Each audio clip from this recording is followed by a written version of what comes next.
ইউপিপিএলৰ নিৰ্বাচনী ইস্তাহাৰ মুকলি কোকৰাঝাৰ কাৰ্যালয়ত প্ৰমোদ বৰুৱে মুকলি কৰে ইস্তাহাৰ 2026 চনৰ বিধানসভা নিৰ্বাচনত ইউপিপিএলক কিয় ভোট দিব সেই কথা প্ৰতিশ্ৰুতি পত্ৰত উল্লেখ কৰিলে দলটোৱে দ্বাৰা কৰা দেখিছো যে এতিয়া ইউপিপিএলক ভোট দিয়ক তেতিয়া গণতন্ত্ৰ মানে মজবুত হ'ব আজি বিজেপি দলৰ পৰা মই কাৰো নাম নলম অপপ্ৰচাৰৰ এটা আশ্ৰয় লৈ পেলাই নিৰ্বাচন জিকাৰ এটা কৌশল অৱলম্বন কৰা দেখিছো প্ৰমোদ বৰুৱে দলৰ সভাপতি হৈ ৰাজ্যসভাত গ'ল আৰু তামুলপুৰত এছেম্বলি খেলিলে এই বিষয়টো লৈ পেলাই যোৱাকালিলৈকে বহুত ধৰণৰ কথা বিজেপি দলৰ পৰা ওলোৱাটো আমি দেখিছো একেটা যুক্তিৰ আধাৰত মই যদি প্ৰশ্ন কৰোঁ যে প্ৰদ্যুৎ বৰদলৈৰ নিচিনা লোকসভাত নিৰ্বাচিত এজন সাংসদ আৰু অসমৰ বিষয়বস্তুবিলাকক উত্থাপন কৰাৰ বাবে দিল্লীত তেওঁ যোগ্য ব্যক্তি সেইজন মানুহক কংগ্ৰেছৰ পৰা আনি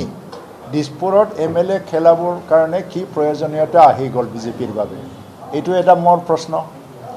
আৰু ৰামেশ্বৰ তেলীৰ দৰে ৰাজ্যসভাত নিৰ্বাচিত আৰু কেন্দ্ৰীয় মন্ত্ৰীসভাৰ এজন সদস্য আছিলে যোৱা মন্ত্ৰীসভাত নৰেন্দ্ৰ মোদীৰ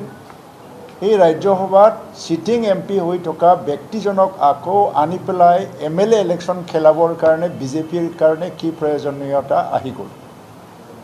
যোৱাকালি বিজেপিৰ তৰফৰ পৰা যিবিলাক প্ৰশ্ন উত্থাপন কৰিছে যে তামুলপুৰত উপনিৰ্বাচন হ'ব যদি প্ৰমোদ বড়ো জিকি যায় তো প্ৰমোদ বড়ো ইউপিপিএলৰ সভাপতি দীপেন বড়ো ইউপিপিএলত জইন কৰাটো ভুল বুলি যিবিলাক প্ৰশ্ন তোলা হ'ল বা কিমান কথা হ'ল দীপেন বড়ো আপচু সভাপতি আছিল ইউপিপিএলৰ নেতা ইউপিপিএল আৰু বিজেপিৰ মাজত কোনো সম্পৰ্ক নাই এতিয়া কি কাৰণত ইউপিপিএলৰ সম্পৰ্কে এনেধৰণৰ মন্তব্য কৰাৰ প্ৰয়োজন আহি গ'ল এইটো এটা ডাঙৰ প্ৰশ্ন আৰু ইয়াত এটা কৌশলগতভাৱে মানুহক বিভ্ৰান্ত সৃষ্টি কৰিবৰ কাৰণে এনেধৰণৰ অপপ্ৰচাৰ চলোৱা হৈছে এতিয়া বিটিআৰ অঞ্চলত মানুহৰ চিন্তাধাৰা অলপমান সুকীয়া ইয়াত জাতি জনগোষ্ঠীয়ে ইতিমধ্যে উপলব্ধি কৰিছে যে ইয়াত যদি মজবুত গণতন্ত্ৰ আৰু মানে প্ৰকৃত অৰ্থৰ গণতন্ত্ৰ ইয়াত ৰক্ষা কৰিব লাগে এই নিৰ্বাচনত ইউপিপিএলক আমি ভোট দি পেলাই জিকাবই লাগিব তেতিয়া গণতন্ত্ৰ মজবুত হ'ব তেতিয়া স্বৈৰাচাৰী বা একনায়কতাবাদ বা দুৰ্নীতি সেই বিষয়টো ৰোধ কৰিবৰ কাৰণে কোনোবা বলিষ্ঠ বিৰোধী দলৰ প্ৰয়োজন সেইকাৰণে ইউপিপিএলক ভোট দিয়াৰ কাৰণে আজি